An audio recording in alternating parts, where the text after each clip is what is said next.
Welcome everybody to Funeral Nation episode 241. That is Jeff, the Funeral Commander Harbison. I am Ryan Thogmartin, and this is the funeral profession's only weekly news show. And daggone, Jeff, we're doing it again. I'm in the middle of a mountain in Prescott, Arizona, and at a retreat with my family. And you're in Scottsdale, Phoenix area, and we're just making it happen. Yeah, next week you're going to be in Deer Valley somewhere on a mountain, and I'm going to be in the mountains of West Virginia.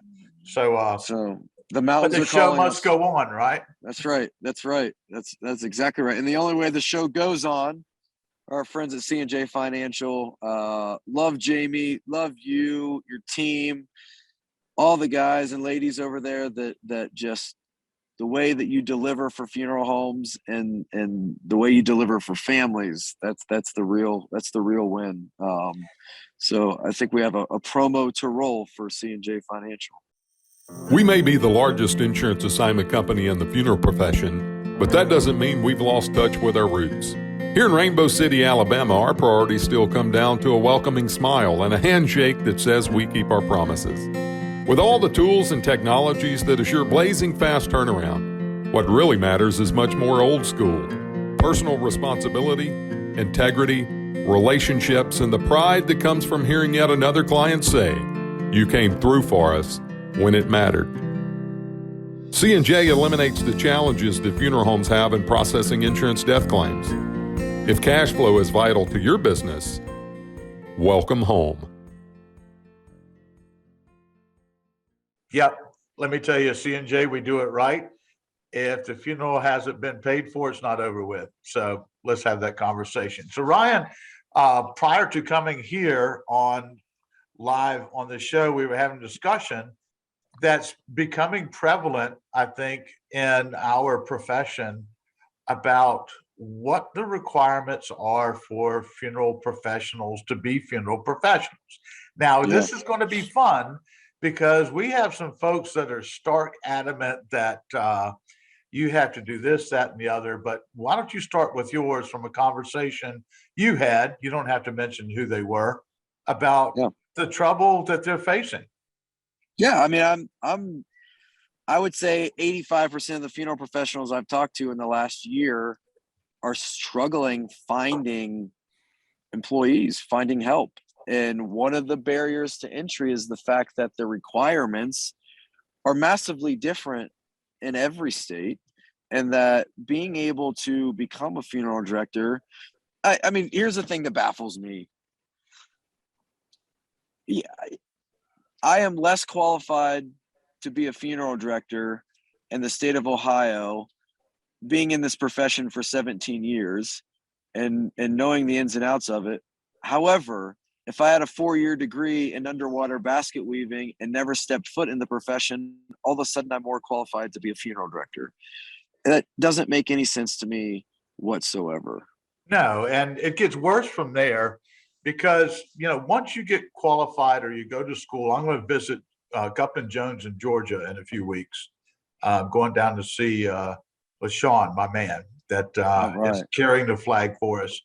But I was getting ready to share that in different states, you have to have an apprenticeship for a year. Some of them are longer. I mean, give me a break. Okay, here's the bottom line. Take any other profession out here, carve it out. A nurse, an RN. An RN finishes school, they take a state board. When they're out, they go get on-the-job training, and then they go to work. Okay, so why is it our profession, for whatever magical reason, Gupton Jones or to another mortuary school, Cincinnati?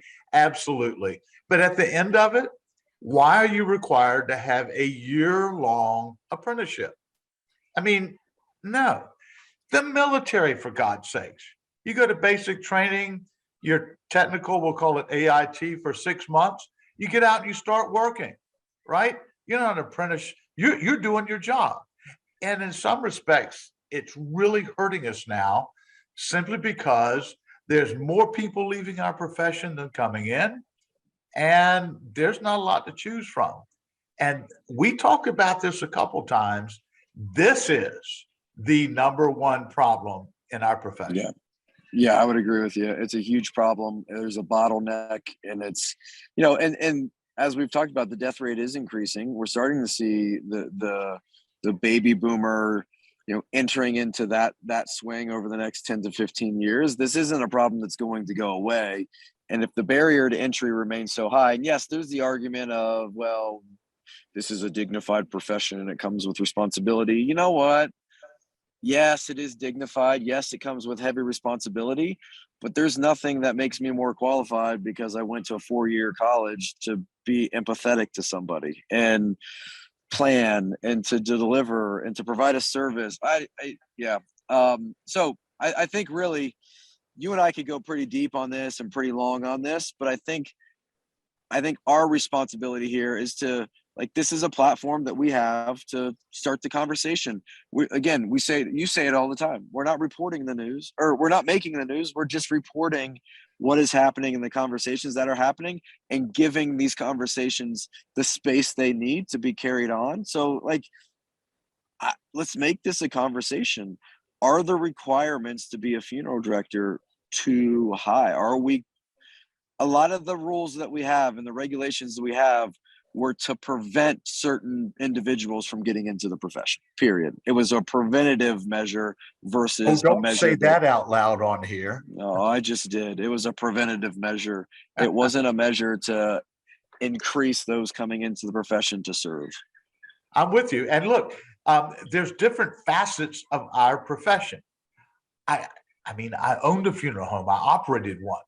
An embalmer doesn't necessarily have the skills of a great arranger. All right. Mm-hmm. The great arranger doesn't necessarily have the skills of conducting a funeral. Mm-hmm. They could be 3 different positions out here. And Yeah. so saying, hey, you have to be all these things to be a director. No. And by the way, listen, I'm asking, come on, we're starting the conversation. Let's start doing, somebody out there do an analysis.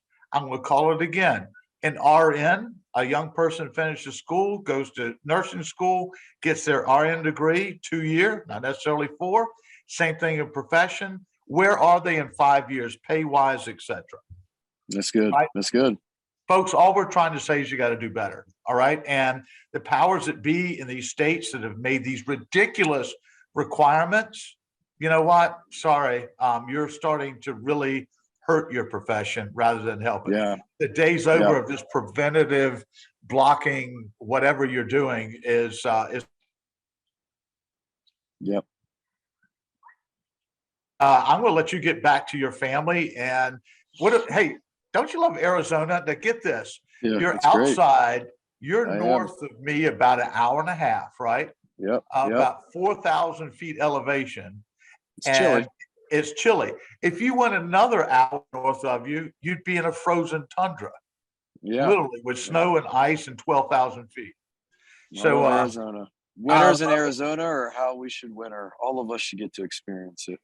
I agree. And I will tell you, as a dear friend and a brother, you go on north, enjoy it. I'll stay down here with my short. I'm freezing today. It's going to be 70. Yeah, it's a little chilly. It was 24 last night. That's why I have this hat on to cover the old ears. I've got accustomed to warmth. I'm with you. I'm going to West Virginia to speak at their midwinter conference in Charleston next week. This weekend, over the weekend, it's somewhere around 6 degrees overnight. I don't even know what that is. And so No. I'm sir. waiting to show up till Monday. So how about that? Okay. Well, hey, I appreciate you. This is a good conversation. Let your voice be heard. Put it in the comments, whether you're watching this on YouTube or Facebook or whatever you choose to watch it on. Join in the conversation, because this is one that I don't think is going to go away. And I think it's going to be a pretty big conversation. You heard it here first. That's it. So we look forward to hearing from you. Okay. If you don't speak, you don't get heard. So that's right. Let's see what y'all got to say out there. All right, champ, you take care of yourself. Okay. Until next time, have a great effing week. Out here.